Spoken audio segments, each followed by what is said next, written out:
Selamat malam buat kita semua. Salam dalam nama Tuhan Yesus Kristus. Kita bersyukur bisa kembali datang untuk belajar firman Tuhan dalam kegiatan BFT setiap Selasa sampai Jumat jam setengah 10 malam. Dan pada malam hari ini kita akan belajar firman Tuhan dari lanjutan cerita firman Tuhan 1 Petrus pasal 3 ayat 13 sampai 17. 1 Petrus pasal 3 ayat 13 sampai 17, dan judul pembahasan kita pada malam hari ini menderita untuk Tuhan Yesus. Menderita untuk Tuhan Yesus. Bagi saudara-saudara yang ingin mau bertanya, silakan tulis di kolom komentar, ataupun yang mau didoakan juga bisa juga tulis di kolom komentar. Nah, sebelum kita belajar firman Tuhan, mari kita berdoa terlebih dahulu. Bapa di surga, kami sangat bersyukur untuk malam hari ini. Kami bisa kembali bersama-sama datang di dalam memahami kebenaran firman-Mu. Tolonglah kami ya Tuhan untuk kami bisa mengerti dan kami bisa melakukannya sesuai dengan kehendak-Mu. Berkatilah kami semua di dalam belajar firman Tuhan. Dalam nama Tuhan Yesus Kristus kami berdoa. Amin. Menderita untuk Tuhan Yesus Kristus. Nah, saudara-saudara, tadi malam kita sudah belajar tentang bagaimana kita harus bersikap terhadap satu sama lain sebagai saudara seiman. Bahwa kita harus mengasihi saudara kita harus menyayangi mereka, maka kita juga harus satu pikiran, satu pandangan, satu tujuan, sesuai dengan firman Tuhan dan lain-lain. Nah, sekarang firman Tuhan kembali mengajarkan kita semua orang Kristen. Jadi tidak hanya kepada orang-orang Kristen yang dimana ditujukan surat ini, tetapi kita semua orang Kristen. Nah, apa yang diajarkan oleh firman Tuhan kepada kita di sini dikatakan di ayatnya yang ke-13, dan siapakah yang akan berbuat jahat terhadap kamu jika kamu rajin berbuat baik. Nah, ayat firman Tuhan ini jelas sekali mendorong kita untuk selalu berbuat baik. Tidak hanya kita melakukan perbuatan baik, tetapi kita dengan semangat, dengan berusaha, kita mau terus melakukan hal-hal yang berkenan di hadapan Tuhan. Kita harus terus menjadi saksi yang baik. Ketika kita berinteraksi ataupun berhubungan terhadap orang lain, terutama kepada saudara seiman kita, maka kita harus selalu tunjukkan bahwa kita ini adalah anak-anak Tuhan. Kita harus selalu punya sikap hidup yang dimana hidup sesuai dengan firman Tuhan. Nah, terlebih kepada orang-orang yang belum percaya, kesaksian hidup kita itu sangat penting. Dan apa yang orang lakukan kepada kita, meskipun itu adalah sesuatu yang jahat, sesuatu yang tidak baik, kita pun tidak mau membalas kejahatan mereka. Bahkan sebaliknya, kita akan berbuat baik kepada mereka. Di sini dikatakan, dan siapakah yang akan berbuat jahat terhadap kamu jika kamu rajin berbuat baik. Kata rajin, garis bawahi, artinya apa? Dengan tekun, dengan semangat, terus menerus mau berbuat baik kepada setiap orang. Nah, kalau kita rajin berbuat baik, siapa yang akan berbuat jahat terhadap kita? Maksudnya apa? Maksudnya adalah perbuatan baik kita akan meminimalkan kejahatan datang kepada kita. Kalau kita selalu bersikap dengan benar, maka orang-orang pun kemungkinan besar tidak akan melakukan kejahatan kepada kita. Karena apa yang kita lakukan itu benar. Tapi kalau kita melakukan yang salah, maka akan gampang orang akan menindas kita, melakukan kejahatan kepada kita. Jadi perbuatan baik kita mencegah ya orang-orang untuk melakukan hal yang jahat kepada kita. Dan tidak hanya itu, Tuhan akan menyertai kita, Tuhan akan memelihara kita, Tuhan akan menolong kita ketika kita selalu mau hidup melakukan firman Tuhan. Jadi pertanyaan ini berarti mengatakan bahwa kemungkinan orang untuk berbuat jahat kepada kita itu sangat kecil. Bukan tidak ada. Bisa saja ada. Ya, karena kita melihat ada orang berbuat baik tapi orang terus bisa melakukan kejahatan kepada dia. Bisa ada. Tetapi bisa juga mencegah ya banyak hal perbuatan jahat yang datang kepada kita. Kalau kita selalu mau melakukan hal yang baik, hal yang berkenan di hadapan Tuhan. Jadi tidak ada alasan orang untuk melakukan sewenang-wenangnya kepada kita. Tidak ada alasan orang lain untuk melakukan sesuka hati mereka kepada kita. Karena apa yang kita katakan adalah benar. Ya, adalah benar. Makanya dikatakan di sini, dan siapakah yang akan berbuat jahat terhadap kamu jika kamu rajin berbuat baik. Orang Kristen memang dipanggil untuk melakukan perbuatan baik, untuk melakukan hal-hal yang memuliakan nama Tuhan. Kita diselamatkan bukan untuk melakukan apa yang jahat, bukan untuk melakukan hal-hal yang memuaskan nafsu kedagingan kita. Tapi kita diselamatkan di dalam Tuhan Yesus untuk menjadi saksi yang benar, untuk memberikan buah-buah yang baik, buah-buah roh, buah-buah yang memuliakan nama Tuhan Yesus Kristus. Jadi inilah maksud daripada firman Tuhan, bahwa kita harus terus rajin dengan semangat dan dengan tekun hidup sesuai dengan firman Tuhan. Ya. Tidak hanya mencegah perbuatan jahat datang kepada kita, tetapi juga Tuhan akan selalu memelihara dan menolong kita. Nah, selanjutnya apa yang dikatakan firman Tuhan di ayatnya yang ke-14, tetapi sekalipun kamu harus menderita juga karena kebenaran.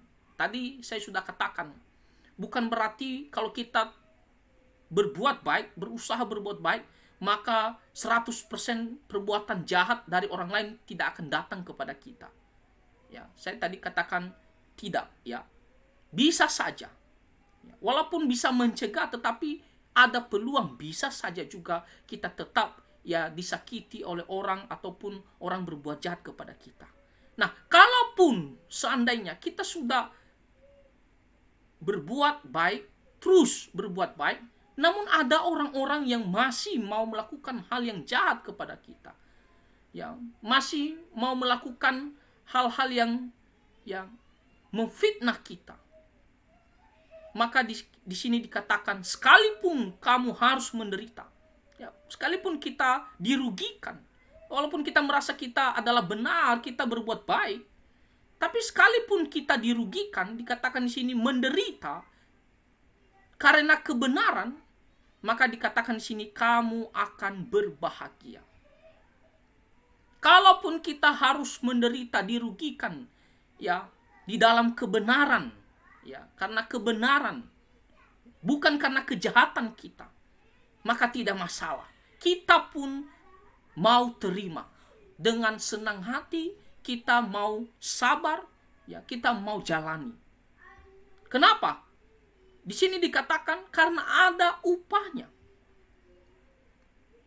Ya, ada upah daripada Tuhan jikalau kita mau menderita karena kebenaran di dalam Kristus. Dan juga menjadi kesempatan bagi kita untuk bersaksi ya mengenai Tuhan Yesus Kristus di tengah-tengah penderitaan kita. Orang bisa melihat, ya, orang lain bisa melihat, oh, dia menderita bukan karena kesalahannya, tapi karena kebenaran, karena Kristus. Maka itu juga bisa menjadi saksi ya bahwa kita menderita demi Kristus, demi kebenaran. Dan orang-orang bisa tahu, oh, itulah Tuhan Yesus Kristus, ya. Jadi di sini dikatakan Kalaupun kita menderita karena kebenaran, kamu akan berbahagia karena kesempatan untuk bersaksi yang mengenai Kristus di tengah-tengah penderitaan kita. Dan kedua, ada upah yang Tuhan sediakan bagi kita, bagi yang mau menjalani dan setia menderita demi Kristus, demi kebenaran. Jadi jangan kecewa, jangan putus asa, jangan bersungut-sungut lalu marah lalu mengatakan, Tuhan, saya kan sudah berbuat baik dan terus berusaha berbuat baik sesuai dengan firman-Mu yang Tuhan kehendaki. Tetapi kenapa masih ada orang yang berbuat jahat? Kadang-kadang ada orang seperti demikian, sampai-sampai dia memposting ya statusnya di Facebook. Kenapa ya kita sudah melakukan yang baik tapi orang terus masih mau melakukan hal yang jahat kepada kita? Wah, dia bertanya di statusnya di Facebook, ataupun dia pergi curhat kepada orang lain. Ya, atau mungkin dia berdoa lalu dia bertanya kepada Tuhan, Tuhan kenapa? Padahal saya sudah berbuat baik ini. Saya sudah berusaha ya melakukan apa yang Tuhan kehendaki, tapi orang-orang masih berbuat jahat kepada saya. Nah, saudara-saudara, kalaupun kita harus menderita karena Kristus, karena kebenaran, tidak masalah pun. Kita juga harus terima ya dengan senang hati. Ya. Karena itu menjadi kesempatan bagi kita untuk menunjukkan bahwa kita adalah anak-anak Tuhan Yesus Kristus. Dan ada upah yang Tuhan sediakan bagi kita. Jadi jangan merasa dirugikan ataupun kecewa, tapi bersyukur kepada Tuhan. Ya, dikatakan di sini, sebab itu janganlah kamu takuti apa yang mereka takuti, dan janganlah gentar. Kalau kita benar-benar hidup takut akan Tuhan, maka tidak usah takuti ancaman mereka, tak usah gentar terhadap mereka. Ya, sekalipun mereka melakukan hal yang benar-benar fatal, membahayakan kita, maka ingat, jangan begitu takut. Karena firman Tuhan mengatakan manusia hanya bisa membinasakan ya tubuh saja, tidak punya kuasa untuk membinasakan ya jiwa ataupun roh. Tapi kalau kita takut akan Tuhan, Tuhan punya kuasa untuk membinasakan baik tubuh maupun jiwa ataupun roh kita. Jadi tidak usah takut kalau seandainya ya orang-orang yang jahat ini ya mau melakukan hal-hal yang tidak baik, yang membahayakan kita ya ataupun menindas kita, tidak usah takut. Ya, bagi orang di luar sana mungkin begitu takut ancaman ini dan gentar. Tapi kalau kita orang Kristen, kita siap apapun yang terjadi, asalkan kita di dalam Tuhan Yesus Kristus. Karena kita tahu kemana kita akan pergi adalah sukacita yang sangat besar di kemudian hari, khususnya ketika kita meninggalkan dunia ini. Ya, kalau kita melihat di dalam Alkitab, ya, banyak orang-orang Kristen yang dimana menderita demi Kristus. Apakah mereka begitu takut, gentar, lalu kecewa, lalu marah, putus asa? Tidak, saudara-saudara. Ya. Kita melihat saja seperti para rasul. Mereka siap menderita demi Kristus. Orang-orang Kristen ya di gereja mula-mula pada zaman rasul-rasul, mereka pun dianiaya, dikejar-kejar, ditangkap, bahkan ada yang dibunuh karena Kristus. Ya. Dalam sejarah gereja juga banyak orang Kristen yang dimana mati secara martir ataupun menderita ya di bawah pemerintahan kerajaan Romawi yang tidak suka dengan Kristen. Jadi kalau kita penderitaan saja yang tidak seberapa dengan mereka yang mereka hadapi yang di zaman dulu orang-orang Kristen, maka mengapa kita harus takut kepada mereka? Ancaman mereka kita harus takut, kita harus gentar.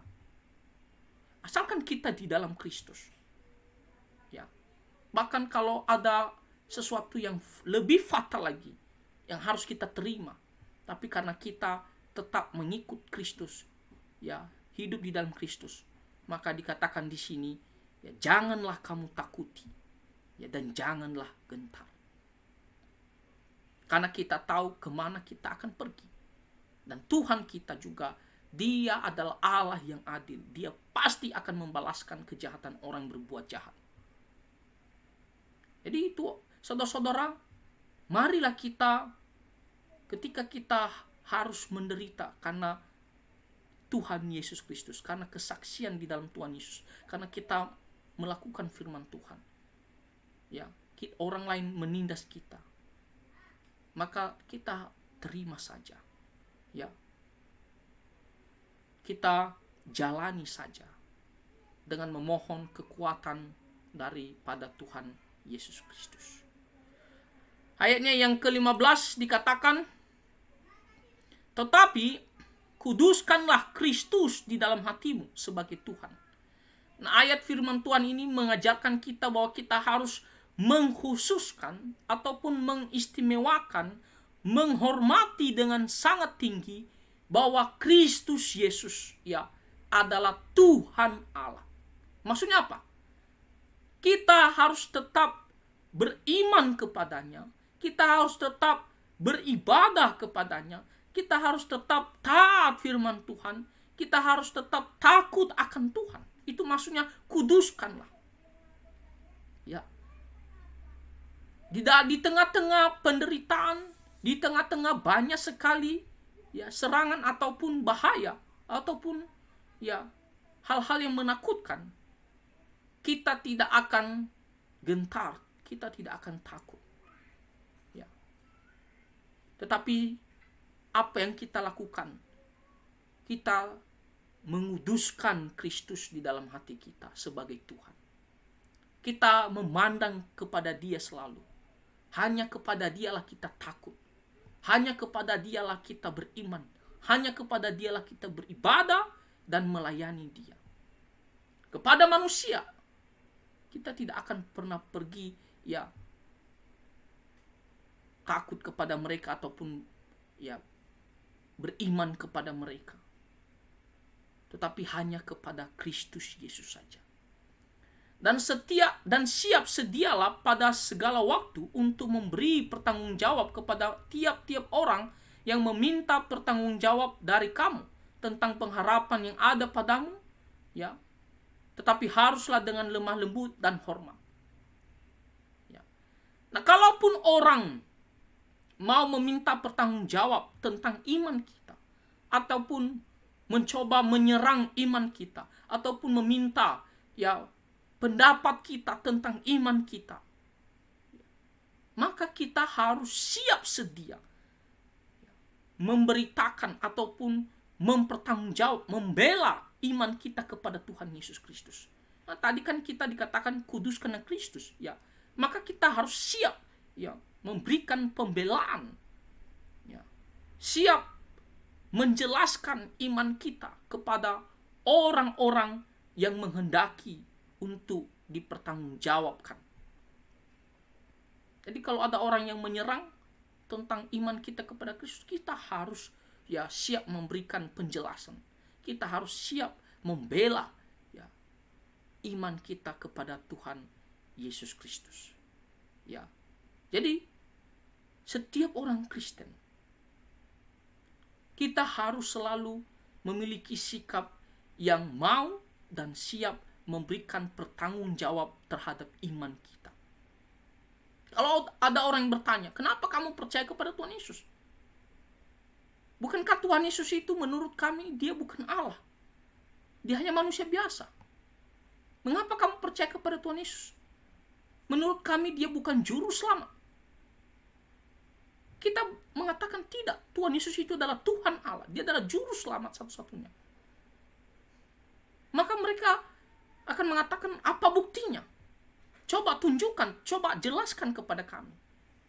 Maka sebagai orang Kristen harus bisa menjelaskan, harus bisa mempertanggungjawabkan iman kita, membuktikan bahwa memang Tuhan Yesus itu adalah Allah dan dia adalah juru selamat satu-satunya. Jangan jadi orang Kristen yang dimana orang mempertanyakan, ya, kebenaran di dalam Kristus, lalu kita tidak tahu apa-apa. Lalu orang menghina kita, menghina iman kita, kita tidak bisa menjelaskan kepada mereka. Kita harus bisa, ya, menjelaskan dan membela iman di dalam Tuhan Yesus Kristus bahwa itu adalah kebenaran. Makanya sangat penting bagi kita orang-orang Kristen harus belajar firman Tuhan. harus baca Alkitab. Bagaimana kita bisa mempertanggungjawabkan iman kita? Bagaimana kita bisa menjelaskan iman kita kepada Tuhan Yesus Kristus? Bagaimana kita bisa membuktikan bahwa Tuhan Yesus Kristus itu adalah kebenaran? Kalau ada orang yang mencoba bertanya dan menyerang, kalau kita tidak pernah membaca Alkitab, tidak suka mendengarkan firman Tuhan, tidak mau belajar firman Tuhan, apa kita jawab kepada mereka? Akhirnya apa? Kita gampang diombang-ambingkan. Ya, kita gampang disesatkan. Dan kita nampak sekali bahwa kita adalah Kristen KTP. Ya. Kenapa dikatakan Kristen KTP? Ya hanya nama Kristen saja, tapi tidak mengerti apa itu Kristen. Mengapa dia harus percaya kepada Tuhan Yesus? Ya. Jadi kita harus belajar firman Tuhan setiap orang Kristen. Jangan malas. Jangan mengatakan bahwa hanya hamba-hamba Tuhan saja yang belajar firman Tuhan. Semua kita orang Kristen. Karena ketika kita memutuskan saya mau percaya kepada Tuhan Yesus Kristus, maka kita dengan sadar dan tahu betul kenapa saya mau percaya kepada Tuhan Yesus Kristus. Ya. Tidak hanya kita mengaku saya percaya kepada Tuhan Yesus. Saya yakin bahwa dia adalah kebenaran. Tapi kita tahu kenapa. Ya. Supaya apa? Supaya kalaupun ada orang bertanya, kita bisa menjelaskan. Kita bisa membuktikannya sesuai dengan firman Tuhan. Jangankan orang lain yang bertanya, anak-anak kita pun, coba anak-anak kita. Kalau ada anak-anak kita yang bertanya, ya, Pak atau Mama, siapa itu Tuhan Yesus? Mengapa kita harus percaya kepada Tuhan Yesus? Mengapa bukan yang lain? Mengapa Tuhan Yesus itu dikatakan juru selamat satu-satunya? Bisa jelaskan dengan benar? Oh, kalau kita tidak tahu, itu kita tidak bisa mempertanggungjawabkan. Kita tidak bisa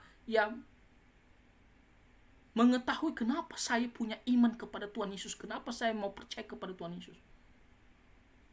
Kenapa Tuhan Yesus itu adalah kebenaran. Tak bisa kita pertanggungjawabkan iman kita. Jadi belajar firman Tuhan, baca firman Tuhan, bukan tugas para hamba Tuhan saja. Semua kita orang Kristen, karena kita memutuskan untuk beriman kepada Tuhan Yesus. Jadi saya katakan kalau ada anak-anak kita saja atau saudara-saudara kita, kita harus bisa menjelaskan. Kita harus bisa pertanggungjawabkan iman kita. Bahkan kalau ada orang yang menyerang, kita harus bisa bela iman kita. Bahwa inilah kebenaran, kita harus bela. Apalagi orang-orang yang di luar sana yang tidak mengenal Tuhan, suka sekali menyerang orang Kristen. Suka sekali membimbangkan iman orang Kristen. Nah, kalau kita tidak bisa membuktikan kebenaran itu, menjelaskannya, kalau kita tidak bisa membela iman kita, maka mereka akan gampang mengombang-ambingkan kita. Jadi saudara-saudara, jangan hanya menjadi orang Kristen yang penting saya tahu Tuhannya Kristen adalah Tuhan Yesus. Oh, saya tahu kitab sucinya orang Kristen adalah Alkitab. Oh, saya tahu tempat ibadahnya orang Kristen adalah gereja. Tapi lebih daripada itu, kita harus mengetahui iman di dalam Kristus. Keselamatan di dalam Tuhan Yesus, kebenaran di dalam Tuhan Yesus. Makanya dikatakan di sini, siap sedialah pada segala waktu untuk memberi pertanggungjawab kepada tiap-tiap orang. Tadi di atas dikatakan, kuduskanlah Kristus di dalam hatimu sebagai Tuhan Allah. Bahwa dia adalah Allah, bukan manusia biasa. Ya, dia adalah Allah. Lalu dia menjelma menjadi manusia. Maka kalaupun orang bertanya kepada kita, kita harus bisa mempertanggungjawabkan iman kita bahwa Tuhan Yesus itu adalah Allah. Apa buktinya? Bisa jelaskan? Kita harus bisa tunjukkan melalui ayat-ayat firman Tuhan. bahwa Tuhan Yesus Kristus itu adalah Allah, dia adalah juru selamat dunia satu-satunya.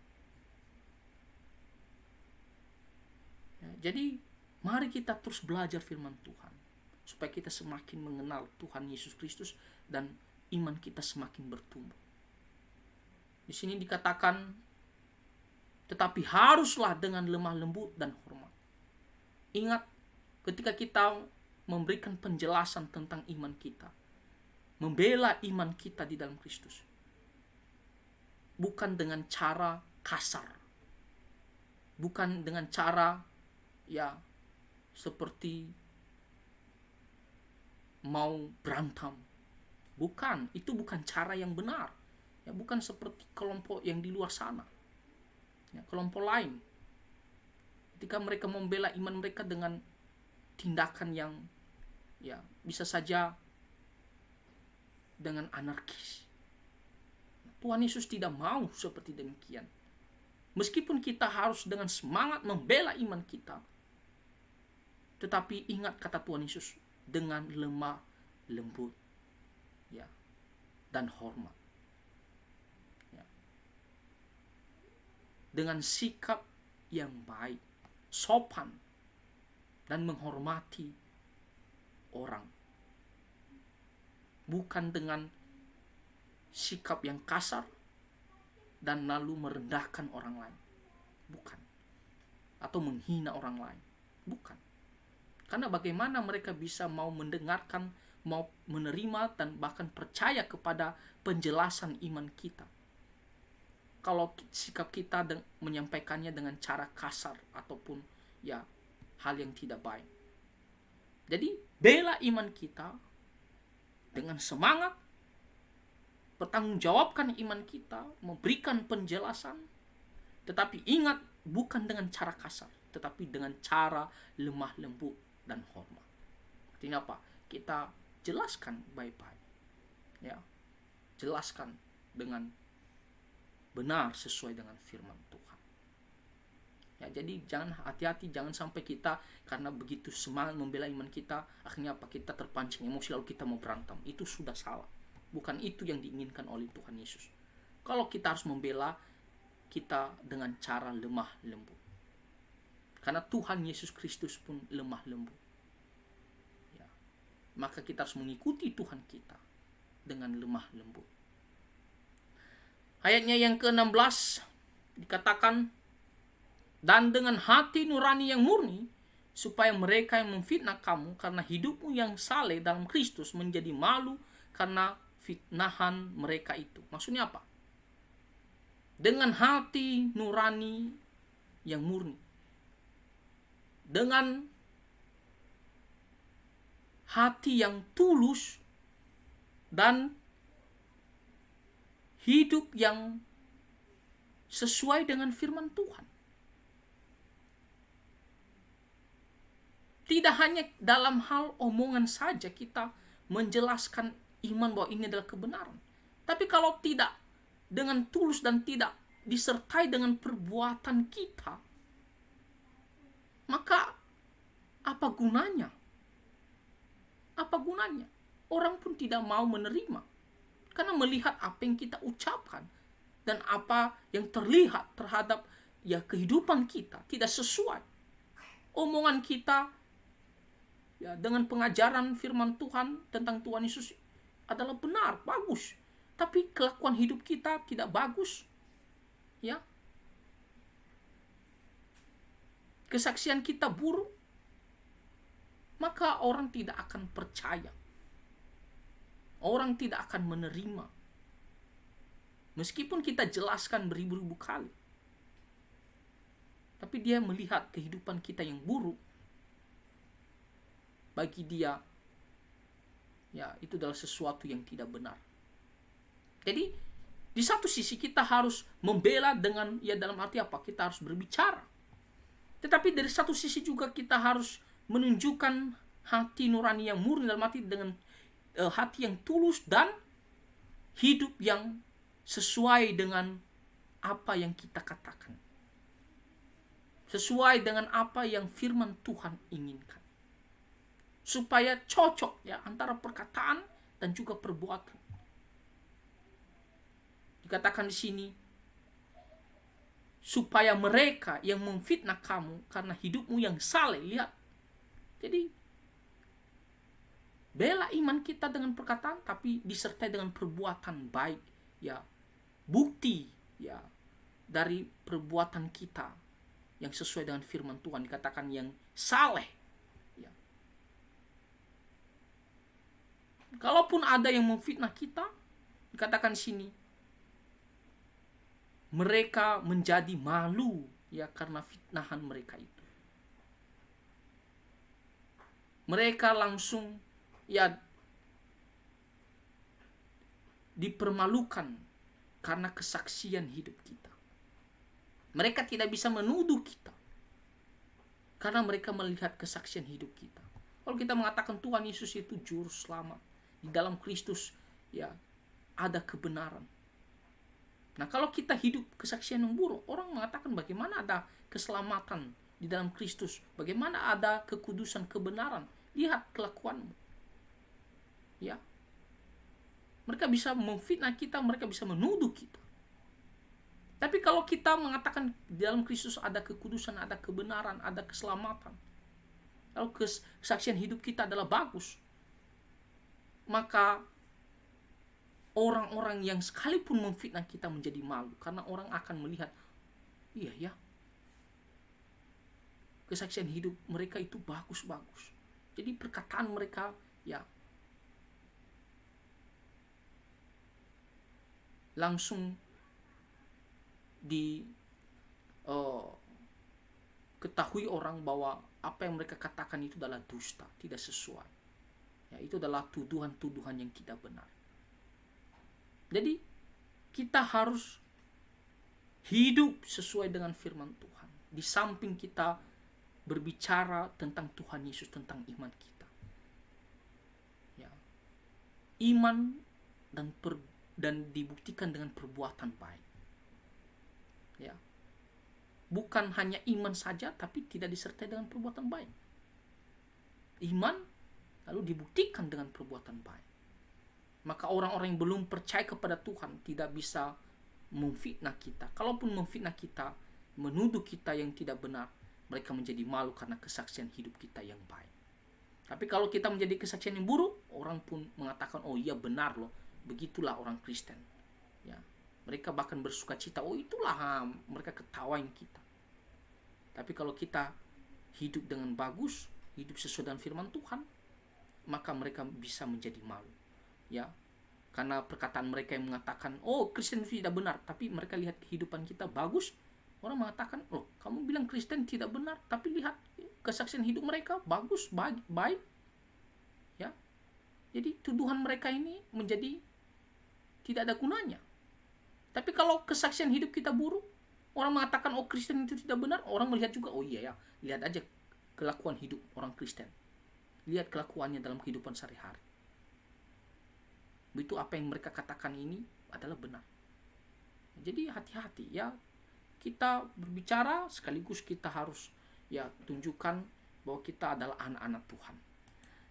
Selanjutnya ayat yang ke-17 dikatakan, sebab lebih baik menderita karena berbuat baik, jika hal itu dikehendaki Allah, daripada menderita karena berbuat jahat.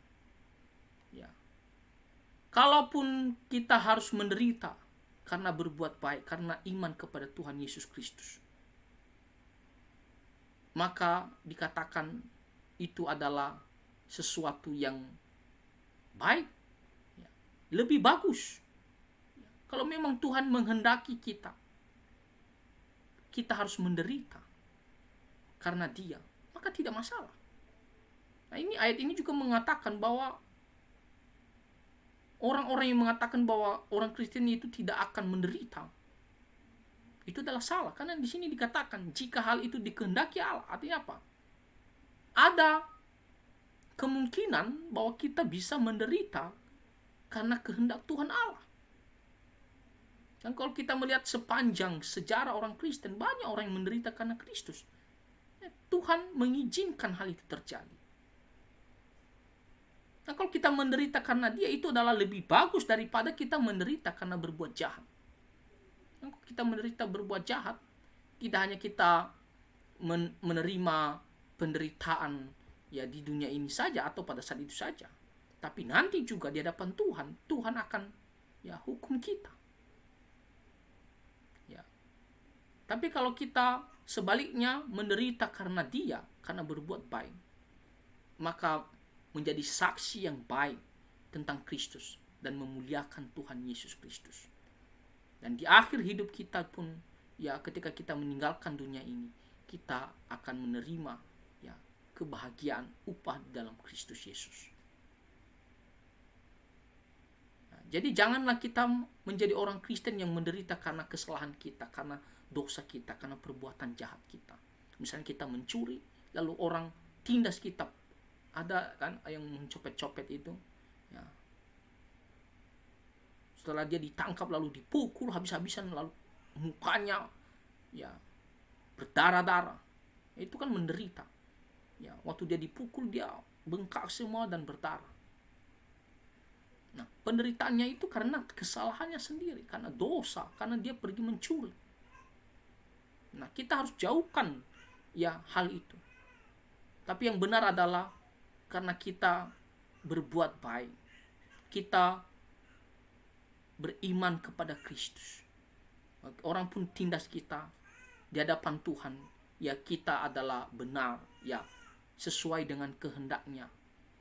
Kita tidak salah, kita tidak layak untuk menderita, ya karena kesalahan kita bukan, ya tapi karena Kristus Yesus. Jadi marilah kita terus, ya mau mengikut Tuhan Yesus Kristus dan mengikut Dia dalam keadaan apapun, baik sukacita maupun dalam kesusahan. Sekalipun kita harus menderita karena melakukan firman-Nya, karena mengikut Dia, maka kita harus siap menderita demi Tuhan Yesus Kristus. Nah, itu saja firman Tuhan yang bisa kita renungkan. Kiranya firman Tuhan ini bisa menjadi berkat bagi kita semua. Tuhan Yesus memberkati kita semua. Amin. Mari kita bersatu di dalam doa.